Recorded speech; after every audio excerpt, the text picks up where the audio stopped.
Hi, welcome to Misano Racetrack and the launch of the MV Agusta F3 800. As its name suggests, the F3 800 is a larger capacity version of the F3 675 that began MV Agusta's 3-cylinder range in 2012. But this isn't just a case of enlarging an existing 675cc power plant. MV's engineers insist that the two motors were designed at the same time, and it's actually this bigger 798cc unit that has the optimum dimensions. Its extra capacity comes not from a bigger cylinder bore, but from a longer stroke, which tends to boost low rev performance. That rings true given that the 800's maximum output of 148 horsepower is a substantial 20 horsepower higher, but there's an even bigger gain at lower engine speeds.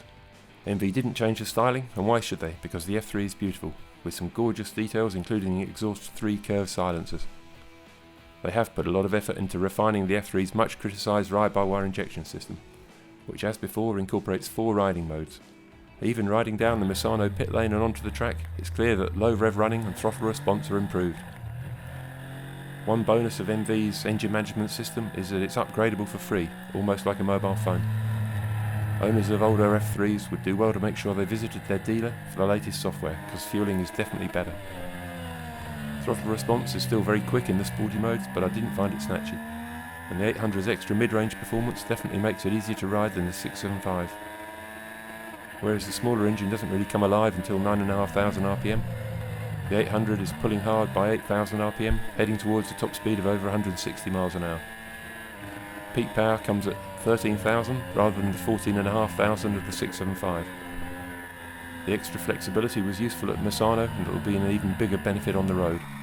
The only real engine-related flaw was the gearbox quickshifter, which is standard fitment. This worked fine for most changes, but sometimes required a second jab at the lever before shifting from 3rd to 4th. Chassis-wise, the 800 is very closely related to the 675. It has an identical frame, which in MV tradition combines steel tubes and aluminium sections.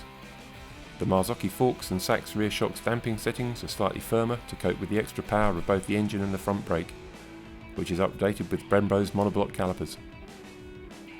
The F3 has always been short and firm, with outstanding agility that MV says is partly due to the contra-rotating crankshaft.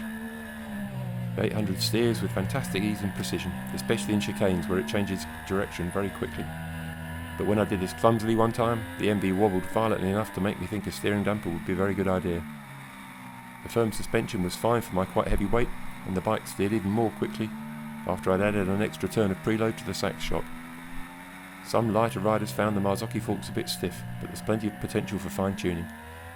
Those Brembo monoblock calipers give enough stopping power to loosen your eyeballs, and there's also plenty of feel at the lever, although it's a shame that ABS isn't available even as an option.